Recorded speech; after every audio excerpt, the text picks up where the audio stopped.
Monsieur Bruno Rojouan attire l'attention de Monsieur le ministre de l'Intérieur sur les difficultés liées au développement de l'urbex en France. Le terme urbex vient de l'articulation des mots anglais « urban » et « exploration ». Les personnes qui s'adonnent à cette activité s'introduisent dans des lieux abandonnés dont l'accès est interdit pour les visiter, et parfois pour y faire des vidéos, afin de diffusion sur les réseaux sociaux.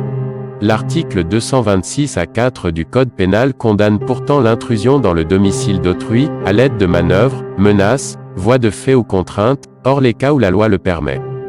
Bien qu'illégale, cette activité fait l'objet de nombreuses vidéos sur les plateformes telles que YouTube, ce qui attire de plus en plus de personnes.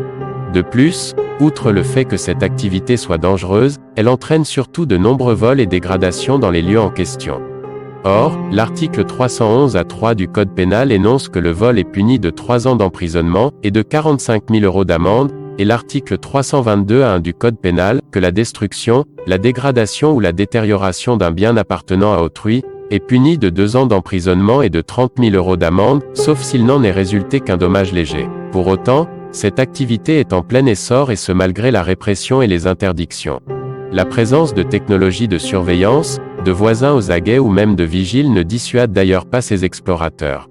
De plus, certaines de ces vidéos ont incité des personnes malveillantes, qui avaient repéré des tableaux ou autres objets de valeur, à s'introduire dans les lieux filmés pour y dérober ces biens. Les exemples de cambriolage sont nombreux. Il n'y a pas si longtemps, un château dans le nord de la France faisait l'objet d'un cambriolage.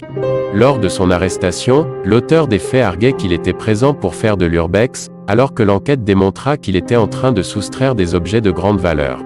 Aujourd'hui, il semble important de mettre en place des moyens visant à protéger ces endroits et leur patrimoine. En effet, bien qu'abandonnés, cela ne justifie pas les intrusions et les atteintes portées à ces lieux. Ainsi, il souhaite savoir quelles dispositions le gouvernement compte mettre en place afin de remédier à cette problématique.